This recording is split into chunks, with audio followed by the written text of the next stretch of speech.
Pendahuluan dalam meniti arus kemodenan ini, kita sering kali digemparkan dengan berita pelakuan jenayah-jenayah yang berlaku dalam negara sehingga membuatkan kita bimbang akan keselamatan diri dan orang yang tersayang. Peningkatan kes-kes jenayah yang semakin hari semakin banyak amat merunsingkan kita sebagai penduduk tanah air ini. Jenayah seperti gangsterisme, vandalisme, bunuh, rogol, ragut, pengedaran dadah, rasuah, pelacuran dan sebagainya kerap menghiasi dada-dada akhbar dan media massa yang lain. Pelbagai mekanisme yang telah diusahakan oleh pihak kerajaan untuk membantu mengurangkan kadar jenayah yang berlaku dalam negara, namun pelakuan negatif ini sentiasa menemui jalan untuk dilakukan oleh orang yang tidak bertanggungjawab. Oleh itu, kita sebagai masyarakat haruslah memainkan peranan dalam membendung pelakuan jenayah yang merosakkan keharmonian negara yang kita cintai. Isi satu masyarakat sebenarnya merupakan mata-mata kepada semua pihak berkuasa yang menjadi badan pelaksana undang-undang negara. Keupayaan pegawai polis untuk memastikan tiada sebarang jenayah berlaku adalah mustahil. Namun, kita sebagai warga negara yang prihatin sewajarnya melaporkan setiap perlakuan yang mencurigakan dan mempunyai unsur jenayah kepada pihak berkuasa seperti polis dan sebagainya. Kecanggihan teknologi hari ini memberikan kelebihan kepada kita untuk merakam atau mengambil gambar sebagai bukti pelakuan jenayah berlaku dalam pemerhatian kita. Pemasangan kamera di kereta telah menunjukkan contoh terbaik penggunaan teknologi masa kini untuk mencekup pelaku jenayah trafik.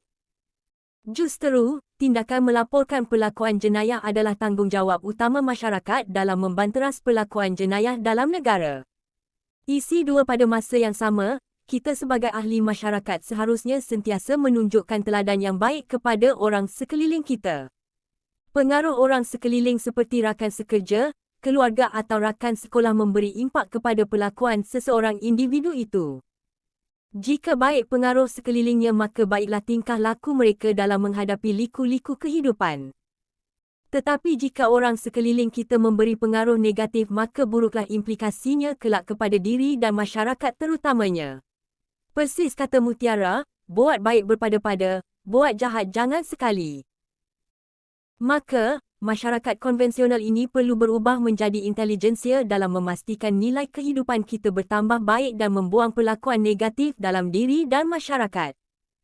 Prakarsa ini boleh dijayakan juga dengan input daripada media massa dan kerajaan kerana pengaruh mereka dalam membuka mata dan pandangan hati setiap ahli masyarakat.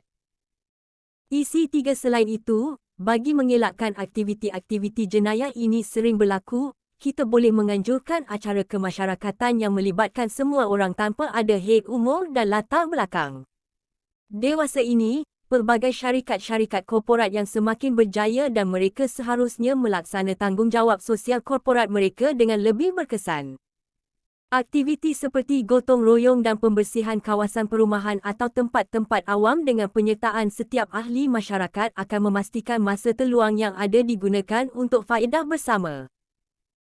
Tambahan pula, aktiviti sukan seperti futsal, larian maraton dan berbasikal yang semakin mendapat perhatian belia terutamanya perlulah disemarakkan agar mereka dapat manfaat yang berguna untuk diri dan masa santai mereka digunakan sebaiknya serta membendung pelakuan jenayah.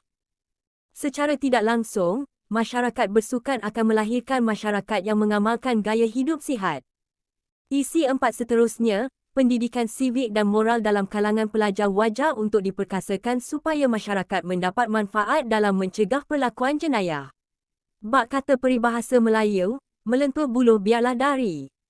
Yang bermaksud kita seharusnya mendidik anak bangsa kita dari kecil dengan nilai-nilai sivik dan murni yang kita inginkan supaya kelak membuahkan hasil yang baik.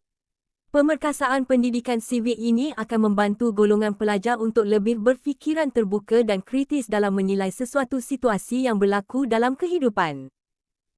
Penayangan atau pertunjukan senario yang sering berlaku dalam masyarakat kemudiannya dijelaskan dan ditelusuri bersama oleh guru dan pelajar dalam pendidikan sivik akan membantu mereka menjadi lebih waras dan bertoleransi dalam masyarakat kita yang majmuk ini.